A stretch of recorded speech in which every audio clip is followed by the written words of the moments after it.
లావు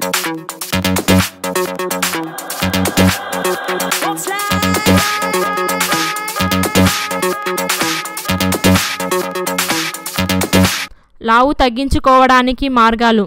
చాలామంది మేము లావుగా ఉన్నామని అనుకుంటారు. ఆ లావు తగ్గించుకోవడానికి రకరకాల మార్గాలను ఆచరిస్తారు. కొందరైతే తినడం కూడా మానేస్తారు.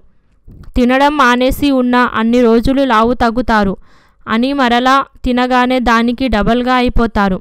కొందరైతే లావు తగ్గడానికి ఎక్సర్సైజ్ చేస్తారు, కానీ ఆయిల్ ఫుడ్ను మాత్రం తగ్గించుకోరు.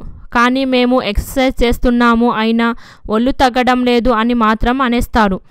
తింటూ కూడా ఒళ్ళు తగ్గించుకోవచ్చుననే విషయం చాలామందికి తెలియదు.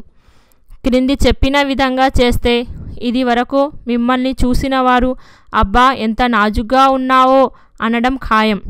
ఏమాత్రం ఆకలి చంపుకోకుండా కొన్ని ఆహార పదార్థాలను కడుపు నిండా తినే వీలైన పద్ధతిని పాటిస్తే బ్యూటీ పార్లర్ చిట్కాలతో పని లేకుండా బరువు తగ్గించుకొని నాజుకుగా ఉండవచ్చు. నూనెలు, వేపుళ్ళు, పాలు, చక్కెర వంటి వాటిని కొంతకాలం పాటు పూర్తిగా దూరంగా ఉండాలి. సహజ పదార్థాలను తీసుకుంటే సన్నబడడం మన చేతుల్లో పని.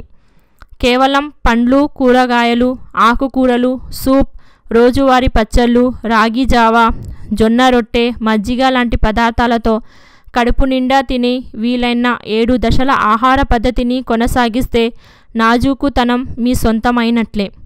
ఈ పద్ధతిని పాటించే క్రమంలో టీ, కాఫీలు తీసుకునేటప్పుడు చక్కెర లేకుండా కొంచెం ఉప్పు మాత్రమే వేసుకొని తాగడం అలవాటు చేసుకోవాలి. గ్రీన్ టీని చేసుకొని తాగితే మరీ మంచిది. కాఫీ, టీలలో చేసే మార్పులలో మీ శరీర రాడికల్స్ను వదిలించి శరీరానికి జీవకళను పెంచుతుంది. ఈ 7 దశ ఆహార పద్ధతి పాటించినప్పుడు మామూలుగా అందుబాటులో ఉండే పండ్లను తీసుకోవాలి. వీటిలో తర్బూజా, పుచ్చకాయ, బత్తాయి, కమలాఫలం, సపోటా, పనస, అరటిపండు, జీడిపండు, అత్తిపండు, మేడిపండు, రేగిపండు, మామిడి, దానిమ్మ, యాపిల్, నారింజ వంటి ఫలాలను తీసుకోవచ్చు. ఇవి పాటించడం వలన సన్నబడతారు. ఈ వీడియో నచ్చితే లైక్ కొట్టండి, లేకపోతే కామెంట్ చేయండి. కానీ సబ్స్క్రైబ్ చేయడం మర్చిపోకండి. Thanks for watching this video.